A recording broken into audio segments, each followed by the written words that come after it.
really specific stuff. I would just like introduce what we're going to talk about today. All right. And then, So this is Gabe. ACM. Second time around. Conversation. Second time. Apparently, I didn't hit the live button on the other program, so we're going to start this over a little bit, and we're going to try to keep it a little more broad this time. So right now, Gabe, what can you tell us about the mortgage industry? What have you seen lately? Man, it hasn't been everybody's friend, it seems like, right? Yeah, there's been a lot of hesitancy that I've seen, a lot of fear, uncertainty, right? Let me just say that people will feel like that no matter what market we're in. We were in, when COVID was going around and there were really low interest rates, like there's still uncertainty. People were freaking out about how much they were having to offer over, so there's always something, right? No matter what really no matter what the environment is, there's always going to be people freaking out. So I think it's just our job as agents, as attorneys, as lenders to help our clients navigate those waters, put them at ease, and just say, hey, this really is here's why it's a good opportunity to buy. Yeah. Right? Because every economy that we're in, there's always going to be a good opportunity.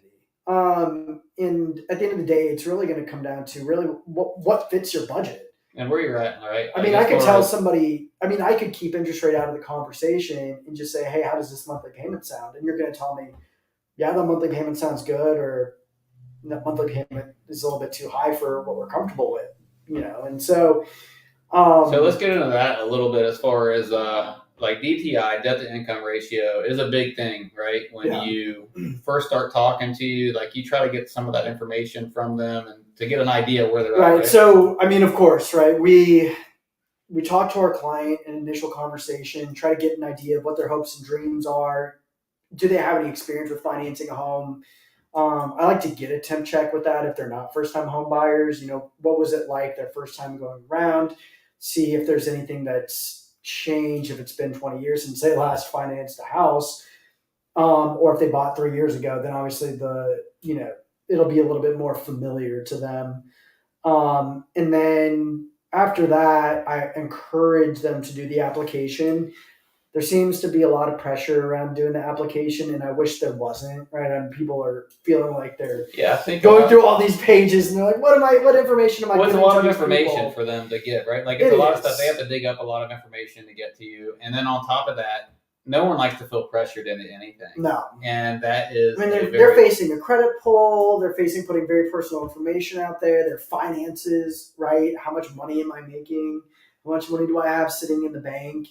And, I tell people I've seen it all, right? This is literally the no judgment zone, right? So it's not about, anybody in our office, scoffing, or in our team, I should say, scoffing at somebody that has $3,000 in the bank or $300,000 in the bank. That's not our job. We're really here to help people navigate whatever the home buying process, is. whatever their situation is. Mm-hmm. And there's a lot of programs out there, and that's what we try to relay, those opportunities, that value, and that comfortability to people so that they have confidence no matter who they are and what financial situation they're in to be able to buy. All right. So to introduce us, my name's Derek, and these are some of the things we want to go over. No matter what situation you're in, we're going to try to hit on how best to set yourself up to make, whether it's your payments lower or your down payment less, whatever the case best suits you. If you're ready to buy, you're ready to buy. If you're not, then you're not. That's fine too. We've also got a great property manager if you're looking for a rental. We've got a lot of different avenues for you. And it's not like we get paid a whole lot off of that. So it's like as far as the rental side of it goes, well, if that's what you're comfortable with, we can set you in that direction. So let's go again. My name is Derek Phillips, and this is Gabe Charlin. I'm real estate agent with Better Homes and Garden. He's with ACM, Atlantic Coast Mortgage. We're actually in their office now. They got this beautiful mural up here behind us that we decided to set up. But so we're going to go over some of those programs and how best to suit you up. So stay with us to the end. If you stay with us to the end, I got nothing huge, but a little gift card for you for a free Starbucks or whatnot. If you're on the live, if you're watching it later, sorry. can't keep going back through it, but it's a little bit, Yeah. that's a little much. All right, Gabe. So we mentioned the application process, and that's kind of the first step, right? The first step, I guess, is deciding: do you need a real estate agent first, or do you need to find out how much It's a chicken versus the egg conversation, right? And whether somebody goes to an agent first or they come to us first, it's totally fine. Yeah. There's really the way that the industry has kind of been set up over the last decade, it seems to be that the clients will go to the agents first, and then agents will refer them out to loan officers that they trust. And I think it's great, right? And it's set up that way so that everybody's in good hands.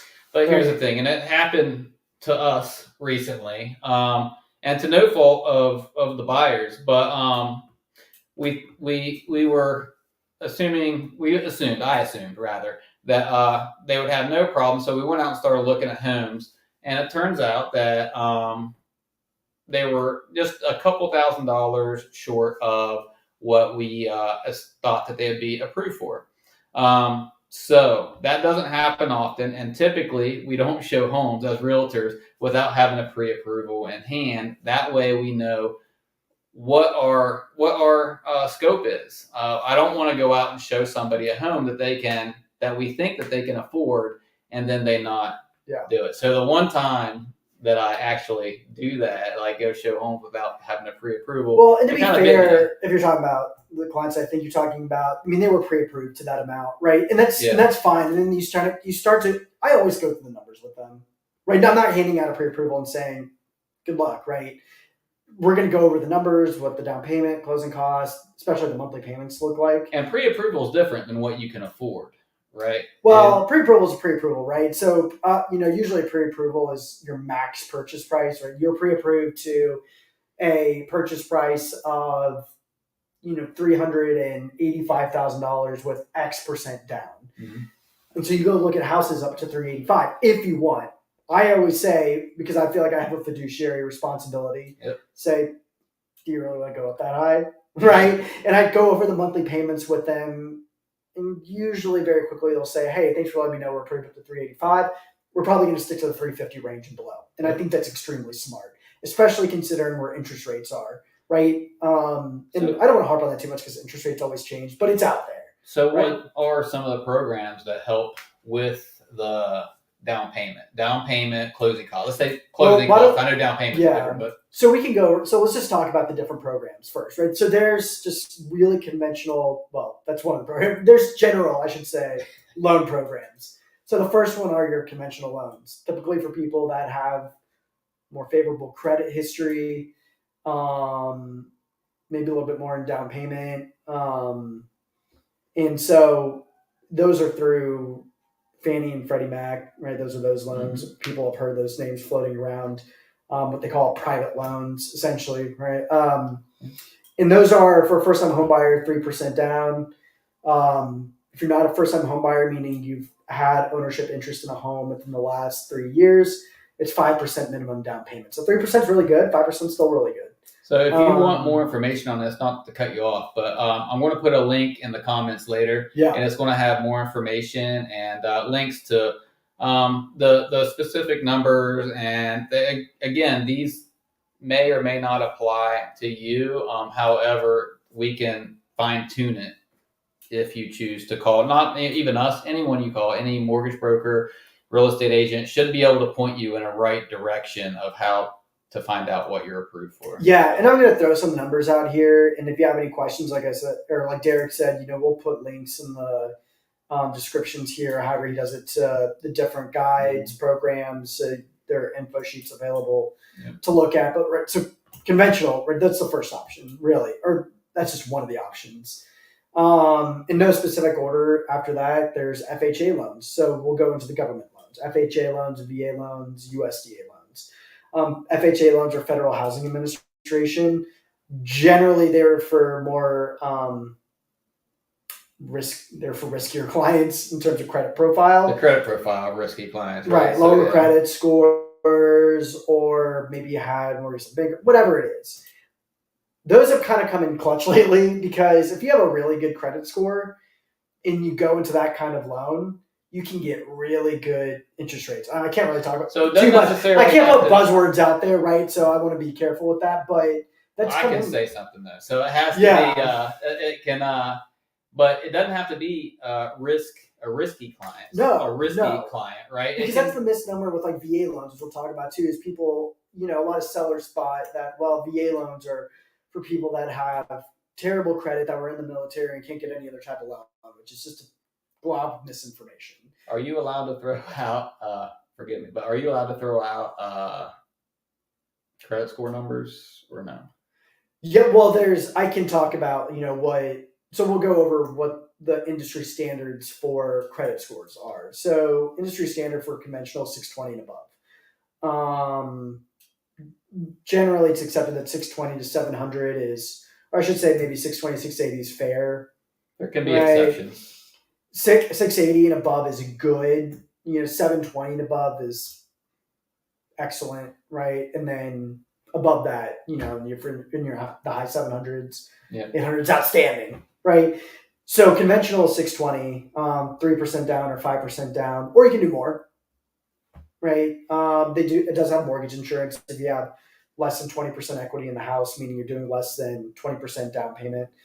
There are ways around it, but we'll get into that. Yeah, we won't get into that. Yeah, that's too deep. So, but yeah, so and then FHA loans, kind of going back to that, those are 3.5% down. So they're still really low down payment loans. Yeah. And that goes for everybody, whether you're a first time home buyer, whether you're not a first time home buyer.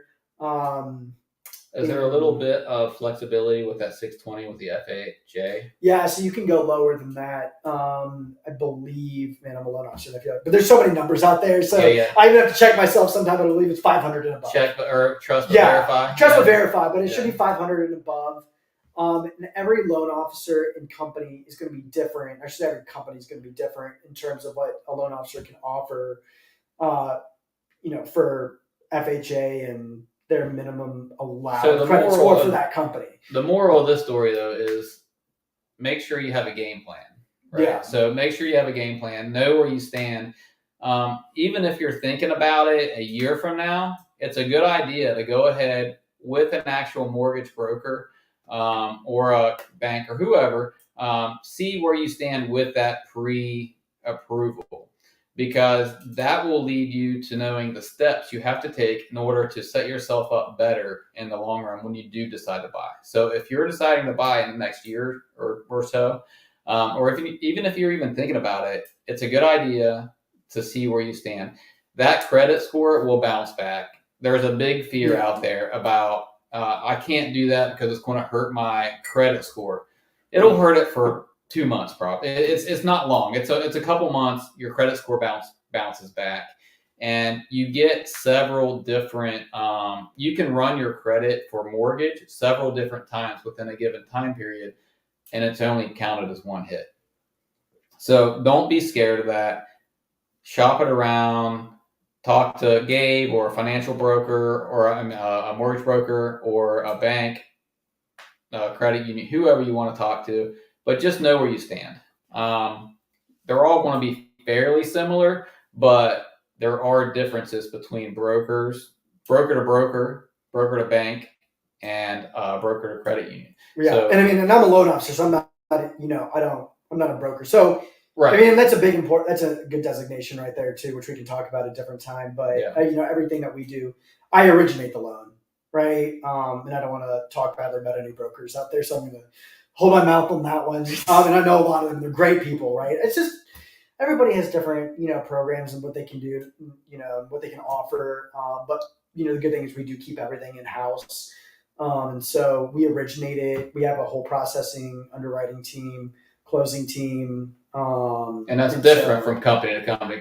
So we're going to save that conversation. That's conversation for another time. It's easy for us to get in depth on some of these conversations, but let's go ahead and move on to the VA loan, right? So we talked about the FHA a little bit. There's a huge flexibility as far as who can be approved or not approved, or what they're approved for. And so let's talk about now the VA loan and how that applies and who that applies to. Yeah, so there's a little bit of a laundry list with VA loans, but to keep it really simple, it's anybody that's active or a veteran Or spouse of deceased. or a spouse of a deceased active duty, service member or veteran. So that's plainly what it is. You can get into the weeds. Like there are people that are foreign forces that are stationed here for extended periods of time that can actually utilize it. But generally speaking, you're looking at your active duty service members, your veterans, deceased, your spouses of deceased veterans. VA loans are great. So it's the Department of Veteran Affairs, right? They are not the lenders, but they set out the guidelines for them. And then you have lenders that are approved to do those loans. So Gabe and I did a whole video. It's probably half hour, 45 minutes long, and we touched surface level stuff, but we did a whole video on VA loans and some of the myths and misconceptions of VA loans. I want to put that in the link, and I'm also want to put it the YouTube video in the comments of the Facebook Live. So you can look at that if you want to get real in depth to it. But basically, what I really want to get out of it is, like you said, if you or your spouse were in the military, you're eligible for VA loan. The first step to that is to get your certificate of eligibility. And we can order that.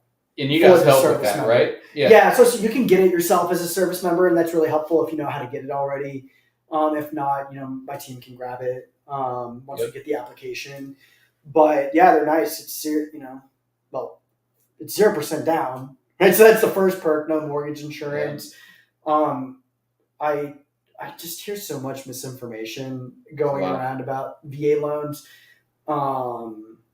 And maybe before you and I started, VA loans kind of had that rap, because everything changes, right? I feel like stuff in the mortgage industry changes every 2 months. And we're all playing catch up. But one of the things is people think that you can only have one VA loan. Yes. So you can, right, your first home for sure, 0% down, right?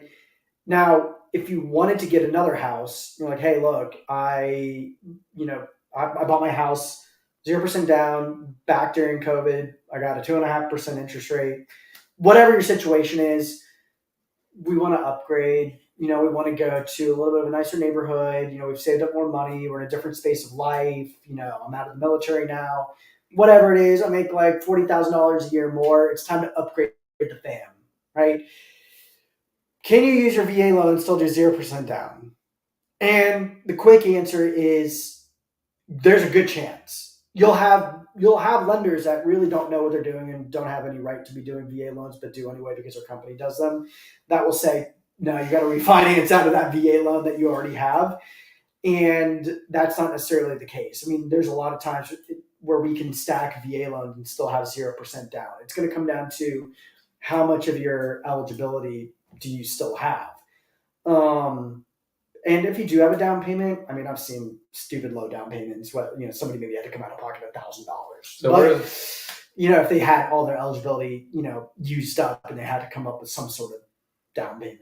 So for those out there listening, between FHA, VA, it's kind of a real quick question, but can you give us like three different points that are positives for each of those, for FHA and VA? For just FHA and VA? Yeah, just kind of. Yeah, so both are really low down payment loans. Well, VA is 0%. Yeah. Right? There's no mortgage insurance, right? So that thing with conventional loans where we were talking about, if you have less than 20% equity in the house, you have to pay mortgage insurance, basically protects the bank against default if you don't pay your loan. And with VA loans, the Department of Veteran Affairs is guaranteeing the loan against default. There's a small fee that is amortized into the loan, which is called the funding fee. But essentially, that replaces mortgage insurance, and so there's no mortgage insurance. That's not in your monthly payments. So that's really nice.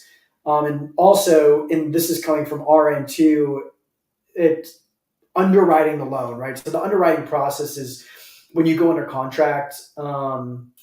and you sign all your initial paperwork, everything. We get the loan going. We get all of your income documents beforehand, and we submit it over to the people that are going to sit there with a magnifying glass, looking at your credit history, all the documents that we uploaded your income, and say, "Yeah, this is a good loan," or "It's not a good loan." Yeah. And you guys work directly with them, right? Yeah, they're all in house, right? We're like I said, Here, a loan officer Atlantic Coast at Mortgage. Atlantic Coast Mortgage. Yeah, so we don't have underwriters and separate banks that we're brokering out to. Anyway, but yeah, so go back to VA loans. They are the easiest loans to underwrite. The VA is so flexible on their guidelines, and people will think, "Wow, no, it's a government loan. They're setting all these boundaries and these, risk profiles that can't be met, and all these different things." No, they're the easiest loans to underwrite. So the three things for VA loans, obviously 0% down, possible 0% down for a second home if you're going to stack your VA loans, no mortgage insurance, and just really, really easy underwriting requirements. Yeah. For FHA loans, let's still call it low down payment, right? 3.5%. A lot of times people will come to me thinking that are first-time home buyers thinking that they had to have enough money saved up for 10 or 15% down, and they're freaking out because they don't have that kind of money in the bank. And they're like, "I don't know how we're going to get there, but we're interested in buying a home." And I say, "Hey, look, you can do 3.5% down if you want." Right. So also to help with that, on my side of it, on the real estate side of it, we can ask for concessions to help with not the down payment necessarily, not the down payment, but the closing costs. So the closing costs that are rolled into it, your attorney fees, whatever loan fees that you have, and whatever else comes along with HOA fees, whatnot. So we can ask as a realtor and negotiate that in with the sale of the home. So we can ask for $5, $10, whatever $1,000 for the seller to pitch in to help with those closing costs. I mean, it's never guaranteed. I like to advise clients, especially if they smartly come to me early on and they want to go through the application process, not to necessarily buy right now, but just to see where they stand, right? Maybe they have enough money and maybe they don't. And I say, "Hey, look, these are possibilities to get seller credit, to get a down payment assistance program, but why don't we plan, as if you're going to save up that money, right? Because who wouldn't want to have enough money in the bank to be able to do this themselves? And if they don't have to come and use all that money that they've saved up, then they've got just a bigger nest egg, right?"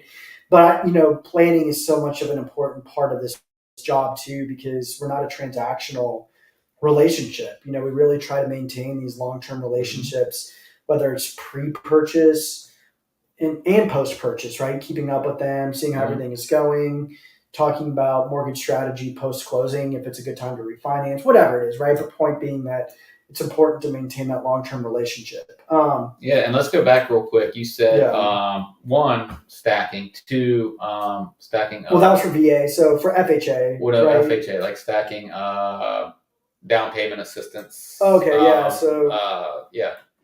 Well, there's different programs out there to stack. There's down payment assistance programs floating around out there, right? Whether they're on the institutional level, like in-house down payment assistance programs. We have in-house down payment assistance programs. There's state and federal. There's state and federal down payment assistance programs, maybe a little bit heftier on the guidelines, but they offer really incentivizing opportunities for buyers. So what's the newer one that came out like just recently for that 80 to 120% of your? We're going to get specific here real quick, but it's a awesome program. There's only so many funds available, but I want. So on the federal level, it's called the FHLB, Workforce Housing Plus program. It's a federal housing and loan bank. Our region is the Atlanta bank, and so the federal government basically gave them an allocated amount of money, which then any bank that's part of that region gets a portion of that to be able to offer out as down payment assistance. And you can use that whether you're utilizing a VA loan, whether you're utilizing a conventional loan, FHA loan, a USDA loan. All the normal loan programs are allowed under that, and it's $15,000 in. I can't really call it a down payment assistance program. It's a grant. It's a true grant. So you have to make between 80 to 120% of your area's average median income, or area median income, I should say. It's they call AMI, and that's going to be based on that specific address of the house you're looking at. But yeah, it's nice. It used to be there was a federal grant program that rolled out a few years ago under the same kind of name, but it was for people that made significantly less than that 80 to 120%. Also offered, they split the program and the amounts between first time home buyers and people that were community partners. So if you're like in law enforcement or the military or education, healthcare, it was kind of hard because you had to make a pretty low income. And so the question always was, well, could you afford the house anyway? Yeah. Right. So this really opened it up, I think, to people that I say make a more standard income, to be able to incentivize them to also purchase, right? You're talking about, how does it look for the middle class nowadays? And this is really an opportunity for the middle class to be able to take advantage. And of course, there are programs out there to help, in quotes, lower income families to realize that dream of homeownership. And we help navigate those families all the time. I think it's amazing. Yeah, it's one of the few times I feel like the middle class is actually looked out for. Not to get on the soapbox, but so also the let's go ahead and before we move on to what you all like to see as far as DTI goes, because that's kind of how we're going to finish it out there. But first, let's talk about USDA. So the last one we haven't touched yet. It's one we haven't touched yet, but it's also a potential 0% down payment required program, and there are some areas that it's supposed to be for rural areas for the most part. Yeah, but what's rural nowadays? I mean, you can get real rural. Yeah, and but there are some areas that are qualified for it in Somerville that I know aren't very rural. So, but we're going to stick with that the standards and the practices and the program of the USDA loan. So, what do you got to say about it? Yeah, similar to VA loan, 0% down. So if you want to live a little bit further out,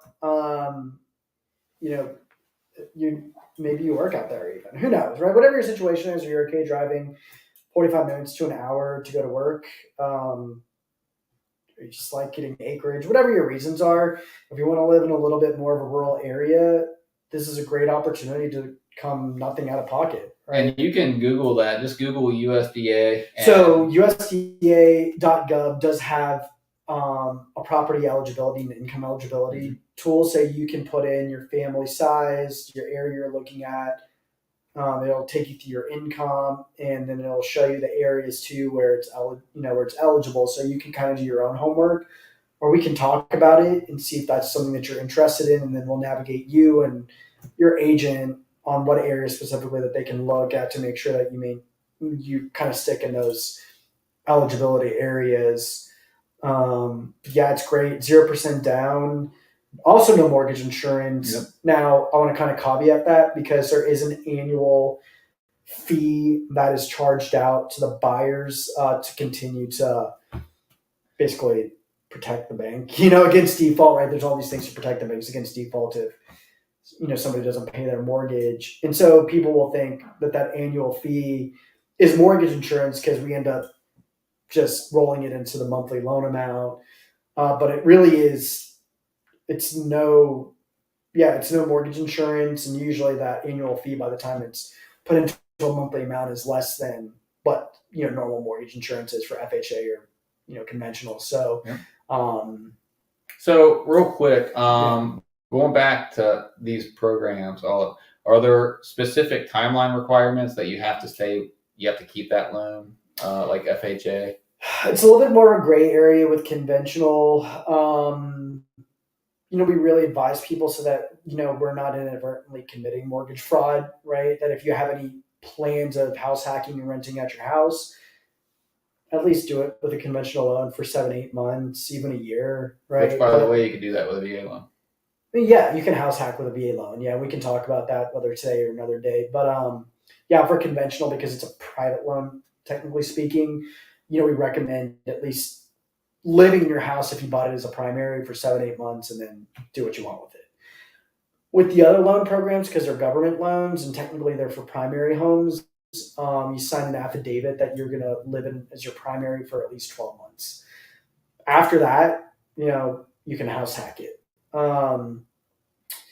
But yeah, you do sign affidavits, and so I like to talk about that with clients because I love the idea of house hacking. Yeah. I think that's one of the best ways. Mine. If you're okay, yeah, you did it. It's one of the best ways to continue to, in quotes, buy investment properties without paying the down payment on investment properties. If you're willing to kind of move every year, couple of years. I think I paid my full mortgage maybe 2 or 3 months in the matter of like 8 years because I just had a roommate the whole time, and I bought well, so the price well, so it was very. If you know what you're doing, you can make it to where your mortgage is pretty much subsidized by your renters a lot of times. So yeah. All right. So what about the DTI, debt to income ratio? We'll kind of finish it out here, and we'll get to the finish here. Then we'll give you a second to go over like what are your key areas or key points that you want to hit on.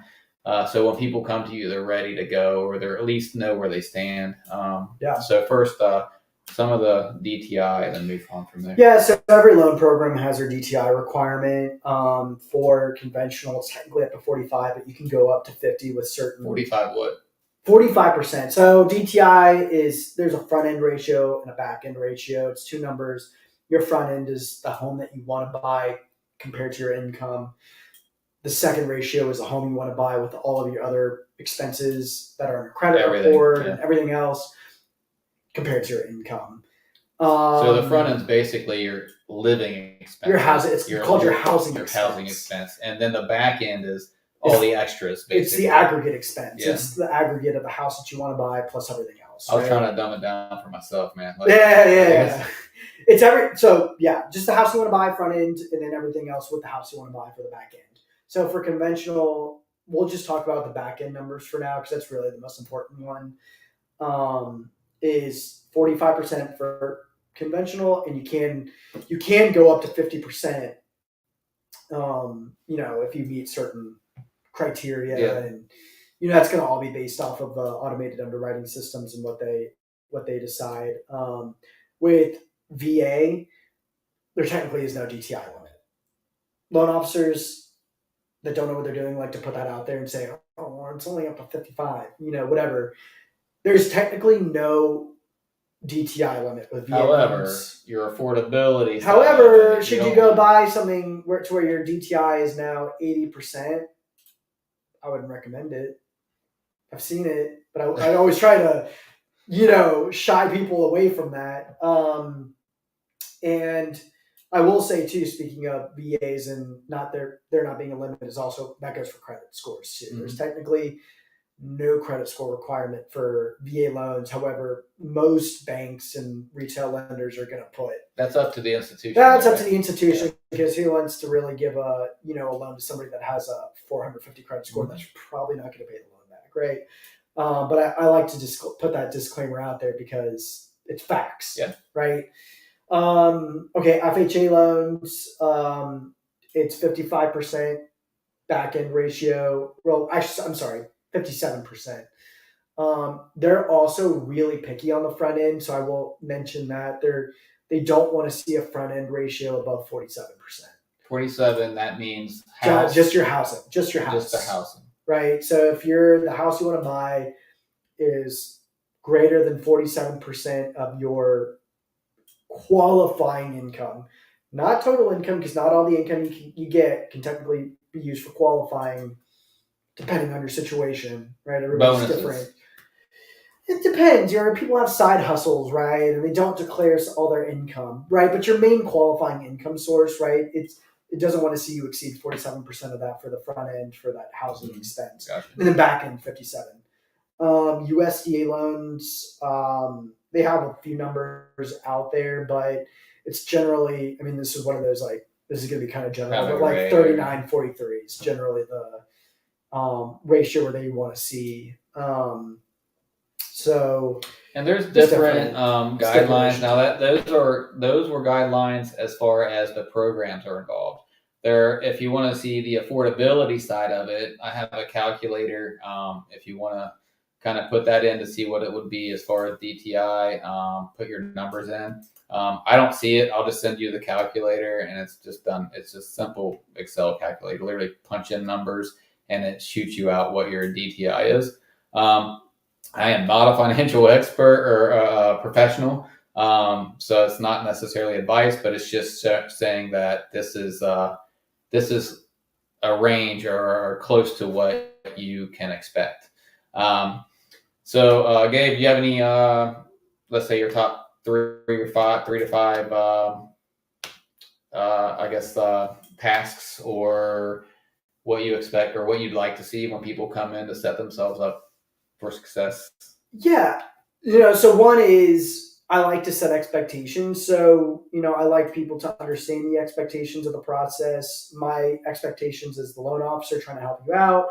And I think I also want to make sure that, I understand your expectations as buyers, right? So there has to be an understanding on all levels. What are your goals, dreams, you know, financial concerns out of, going through this journey, that way we can navigate it, best for you guys. So just be everybody, I guess from my end, being very honest about expectations. Yep. That way there are no surprises or we can mitigate that. The second thing is documents, right? There's a certain set of documents that we need up front when I talk to you and I kind of hear about your job, how you're paid, your assets, different things, right? I'm going to need those documents after that conversation when you're going through the application process so I can put that into the loan when you're done with the application because I have to be able to verify the income that you've told me and that you put in the application. And really the biggest holdup is everybody wants to blame the agent or the loan officer when things go awry or they take too long. And sometimes it's the case, right? We all get really busy. Most of the time, it's because buyers won't give us the documents that we need in a reasonable amount of time. So really and that goes through for the loan process as well. That's part of the anxiety of the buyer sometimes is having to get all these documents, having to get everything. And so that's why we're trying to harp on kind of making sure you do everything in a timely manner. That includes starting the process. Don't start the process when you're like, I want to buy now. Right. That's not the way that works. It's just not. And so, I mean, if you get lucky, it might happen that way. But typically, from start to finish, from the time you start thinking about buying a home until the time you actually get the offer, it's about 4 months. So that's not to say you can't get something sooner. That's just a typical timeline that we've seen. So the sooner you start the process and the sooner you understand where you're at, financially, buying power wise, and also mentally and emotionally, because that's a big part of it is the emotional and mental side of it. It can be a stressful process. This is the biggest purchase probably you'll ever have. So the sooner you get started and the sooner we can start helping out in that fashion, the easier it's going to be for you and the easier it'll be and the smoother the process will be in general. Well, that's a good point too, to the concerns about all the documents. And of course, if there's something that an underwriter is going to ask for that we feel is not necessary, we'll definitely go to bat and try to push back on that. I know that's a big concern for people, especially people that have bought before that are familiar with the process. And they're like, man, you guys ask for so many documents now. I will say though, you're trying to get a big loan, right? So with big loans comes big documents, right? So, I think there has to be a little bit of an expectation that it's not just going to be giving us your W-2s, tax returns, and then you get your house. There's going to be a little bit more in depth than that. Well, Gabe, where can they find you if they want to find out what documents they need, where or how to start the process? What's the best way for them to find you? Just Google Gabe Charlin and ACM Mortgage. Yeah, so I have a website. I also show up on Google Business. I've been working really hard on that, my SEO to show up on there. Aren't we all? Yeah, aren't we all, right? But yeah, it's Gabriel Charlin, Atlantic Coast Mortgage. You can Google it. You can put it into your browser. And then my contact information will be on there. My cell phone number should be on there as well. That's really what my lifeline is. I know our cell phones are, basically our lifeblood here. Yeah. And then when they talk to me, because I can put a list out there, but people's situations can be so unique that it's not just about a general get your W-2s, pay stubs, tax returns, right? You might need end of year pay stubs. We might need restricted stock unit, I feel like it's very documents. rare. Gosh, it can be so many different types. Yeah. So it's really just about getting in contact with us. We can ask all the questions we need to figure out how to tailor the situation or the loan to fit your, income and financial situation, and then we go from there. But really, the first step is just talking with us. All right, sounds good. Well, Gabe Charlin, Derek Phillips. I'm with Better Homes and Garden Real Estate, Palmetto, part of the Coastal Group. That is a mouthful. I have to say it every freaking time, but it is. It's one of those things. So again, Derek Phillips, Gabe Charlin. If you guys have any questions, feel free to message us. I'm going to check real quick. Hopefully, I don't get out. I have a couple messages here. And see if anybody had any questions. Notifications unread. And it works kind of differently with the groups that we're in. So I'm in a group in Facebook right now, along with the YouTube and a couple other places. So, so that's it for us today, and I'll be back here next week, and on Tuesday, 7:00, same time. Different person, not going to be Gabe this time. It'll be somebody else, probably be with either one of the Lindsays, I think. It's either going to be the insurance Lindsay or the property manager Lindsay, to kind of go over what to expect from that angle. I anticipate on doing these at least once a month, but these next couple of weeks, I want to be doing them back to back. So come back, stay tuned for more information. Again, Derek Phillips, Gabe Charlin, and you all have a great evening. Have a good one, guys. All right. Oh. Still alive.